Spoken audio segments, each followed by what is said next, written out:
ஒரு 2 நாள் முன்னாடி ஒரு வீடியோவில் பார்த்துருந்தோம். வாழையும் பாவக்காவும் சேர்த்து தொட்டியில் தான் வச்சுருக்கேன் மாடியில். அந்த பாவக்காவை கொடி பிடிச்சி போட்டிருந்தோம். இப்போ அந்த பாவக்காய் வந்து பூ பூத்துருக்கு. இதில் என்ன ஒரு ஆச்சரியம் அப்படின்னா, இப்போ பாருங்கள், இதில் வந்து பூ மட்டும் இருக்குதா, எனக்கு கட்டை மறைக்குது. பூ மட்டும் இருக்குது, பூக்கு கீழே காம்பு தான் இருக்குது.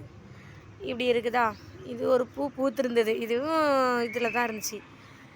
ஆனால் இதில் ஒரே ஒரு காய் மட்டும், இது காயா பூவா, பூ பூக்காமே காய் போட்டிருக்கு, பூ பூக்காமே காய் போட்டிருக்கான்னு எங்கள் வீட்டில் சொல்லிகிட்டே இருந்தாங்க. ஏன்னா காய் வந்திருக்கு, பூ பூக்கவே இல்லை, மொட்டு மாதிரி இருக்குது அப்படின்னாங்க. இன்றைக்கி திடீர்னு அது நான் முன்னாடியே பூத்திருக்கும் போல் அப்படின்னு நினச்சேன். பூத்திருக்க போது தானே காய் போடும் அப்படின்னு. ஆனால் இது காய் மாதிரி இருக்குது, கீழே பூ இன்றைக்கி தான் விரிஞ்சிருக்குது. இது என்ன ரகம் தெரியல.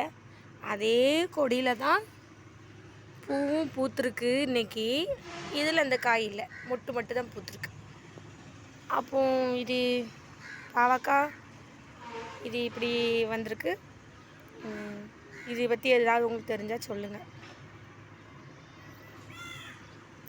கொடி பிடிச்சி போயிருக்கு.